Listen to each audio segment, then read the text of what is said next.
விஜய் வந்து காவேரி கிட்ட ரொம்ப அன்பாகவும் அக்கறையாகவும் நடந்துக்கிறாரு. அதே டைமில் காவேரிக்கு பார்த்து பார்த்து சந்தோஷப்படுறாரு. காவேரி கிட்ட பழகிறது, அவங்க கிட்ட பேசுறது எல்லாமே விஜய்க்கு ரொம்ப சந்தோஷத்தை கொடுக்குது. அதனால் விஜய் சந்தோஷமாக இருக்கிறத பார்த்துட்டு தாத்தாவும் சந்தோஷமாக இருக்காரு.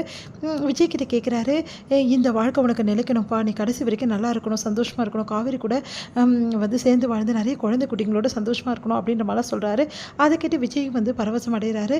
உடனே விஜய் வந்து யோசிக்கிறாரு, காவேரி கொஞ்ச நாளில் வந்து என்னை விட்டுட்டு போயிடுவேன்னு தாத்தாக்கு தெரியாது, ஆனால் தெரிஞ்சால் மனசு கஷ்டப்படுவார், காவேரி வந்து விட்டுட்டு போகக்கூடாது, காவேரி நானும் வந்து சேர்ந்து வாழலாமா அப்படின்னு சொல்லிட்டு யோசிக்கிறாரு விஜய். காவேரி விரும்பவும் ஆரம்பிக்கிறாரு. இந்த சூழ்நிலையில் காவேரி கிட்ட வந்து தாத்தா வந்து சொல்கிறாரு, இந்த மாதிரி ஒரு ஆசிரமம் இருக்குமா, அதுக்கு நான் எப்போவுமே போவேன், இந்த வாட்டி என்னால் போக முடியல, உடம்பு சரியில்லாதனால, நீ போயிட்டு இதெல்லாம் கொடுத்துட்டு வந்துடுமா அப்படின்னு சொல்கிறாரு. விஜயும் கூட கூட்டின்னு போமான்றாரு. விஜயும் கூட போகிறாரு. ரெண்டு பேருமே வந்து அந்த வெளியில் இருக்க ஆசிரமத்துக்கு போகிறாங்க. அங்கே போயிட்டு வந்து நிறைய பொருட்கள் எல்லாமே எடுத்து கொடுக்குறாங்க. அப்போ விஜய்க்கு திடீர்னு அர்ஜென்ட்டாக ஃபோன் வருது. அதனால் விஜய் கிளம்பிடுறாரு. நம்ம வந்து காவேரி மட்டும் அங்கேருந்து எல்லாருமே பார்த்துட்டு, சரிங்க நீங்கள் கிளம்புங்க, நான் வந்துடுவேன், எனக்கு எந்த பிரச்சனையும் இல்லை, நீ வந்துடுவேல்ல காவேரி, எந்த பிரச்சனையும் இல்லை உனக்கு, அதெல்லாம் நான் வந்துடுவேன், கவலைப்படாதீங்க அப்படி சொல்கிறாங்க. சரின்னு சொல்லிட்டு காவேரி வந்து எல்லாருமே போய் பார்க்குறாங்க. எல்லாருக்கிட்டையும் அன்பாக பழகிறாங்க. அப்போ வந்து வெண்ணிலாவை பார்க்குறாங்க காவேரி. பார்த்துட்டு வந்து என்னாச்சு இந்த பொண்ணுக்கு, இவ்வளோ சின்ன பொண்ணாக இருக்காங்க, இங்கே இருக்காங்க அப்படின்னு சொல்லிட்டு கேட்டோன்னா, அங்கே இருக்கிறவங்களாம் இந்த பொண்ணுக்கு என்ன பிரச்சனைன்னு தெரியலம்மா, இந்த பொண்ணு பேர் நிவேதிதா அப்படின்னு சொல்கிறாங்க. அதனால் இந்த பொண்ணுக்கு என்ன பிரச்சனைன்னு தெரியலம்மா, ரொம்ப நாளாக இங்கே தான் இருக்கா, ஆனால் இதுக்கு முன்னாடி வந்து இந்த ஆசிரமத்தோட ஒரு கிளையில் இருந்தா, அதுக்கப்புறம் இங்கே வந்து அமுச்சிட்டாங்கம்மா வேறு ஆசிரமத்துலேருந்து அப்படி சொல்கிறாங்க. ஓ அப்படியா அப்படின்னோடனே உடனே வந்து இவங்க பேர் நிவேதாவா, ரொம்ப அழகாக இருக்காங்க அப்படின்னு சொல்லிட்டு பேச ஆரம்பிக்கிறாங்க. அந்த பொண்ணு எதுவுமே பேசாதுமா, நீ பேசுறதெல்லாம் வேஸ்ட்டு அப்படின்னோடனே, அப்படிங்களா, சீக்கிரமாகவே உங்களுக்கு குணமாகணும், நான் கடவுள்கிட்ட வேணால் பிரார்த்தனை பண்ணிக்கிறேன் அப்படின்னு சொல்லிட்டு காவேரி சொல்கிறாங்க. உங்களுக்கு ரொம்ப நல்ல மனசுமா அப்படின்னு சொல்லிட்டு எல்லோரும் சொல்கிறாங்க. எல்லாக்கிட்டையும் பேசிட்டு எல்லாமே கொடுத்துட்டு காவேரி கிளம்ப பார்க்குறாங்க. அப்போ வந்து அந்த வெண்ணிலா வந்து காவேரியை சட்டுன்னு திரும்பி பார்க்குறாங்க. பார்த்துட்டு வந்து காவேரி கிட்ட வராங்க. பார்த்துட்டு காவேரி வந்து இந்த பொண்ணு யார்கிட்ட பேசாது, இந்த பொண்ணுக்கிட்ட மட்டும் பேசுது அப்படி சொல்லிட்டு பார்க்குறாங்க. உன்னைக்கிட்ட வந்து அப்படியே பார்த்துட்டே இருக்காங்க காவேரியை.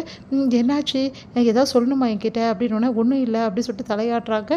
அதை பார்த்துட்டு இப்போதாம்மா கொஞ்ச நாளாக இந்த பொண்ணு வந்து தலையாட்டுறா, எல்லாரையும் பார்க்குறா, முன்னாடி ஒன்றுமே பண்ணவே மாட்டா, அப்படியே வந்து உட்காந்துருப்பா, இப்போ வந்து எல்லாரையும் பார்க்குறா, இப்போ ஒன்றையும் வந்து பார்க்குறா பாரு அப்படி சொன்னோன்னே, சீக்கிரமாகவே குணமாயிடும், கவலைப்படாதீங்க, இவங்க ட்ரீட்மெண்ட் ஸ்டார்ட் பண்ணிட்டாங்கம்மா, சீக்கிரமாக சரியாயிடும் சொல்லியிருக்காங்க, இப்போ தான் கொஞ்சம் கொஞ்சமாக ஞாபகம் வரும்னு சொல்லியிருக்காங்க அப்படின்னு எல்லோரும் சொல்கிறாங்க.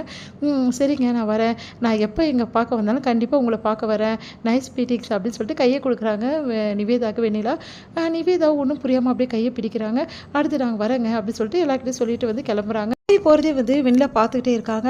அடுத்து வந்து இங்கே காவேரி வீட்டுக்கு வராங்க. என்னம்மா எல்லாமே கொடுத்துட்டியா, எனக்கு ரொம்ப சந்தோஷமாக இருக்குது தாத்தா, அங்கே போனாவே மன நிம்மதியாக இருக்குது, எவ்வளோ பேர் கஷ்டப்பட்டுருக்காங்கல்ல, நம்ம வாழ்கிற வாழ்க்கை எவ்வளோ பேர் பரவாயில்ல தாத்தா அப்படின்னு. ஆமாம்மா, நம்ம நிறைய பேர் நினைக்கிறாங்க இதோட பெட்டர் வாழ்க்கை வேணும் நம்மளுக்கு அப்படின்னு சொல்லிட்டு, ஆனால் நம்மளோட நல்ல வாழ்க்கை வாழாதவங்க எவ்வளோ பேர் இருக்காங்க, அவங்கள நினச்சி நம்ம வந்து எப்போவுமே தேத்திக்கணும் அப்படின்னோடனே, தாத்தா சூப்பராக பேசுனீங்க தாத்தா அப்படின்றாங்க.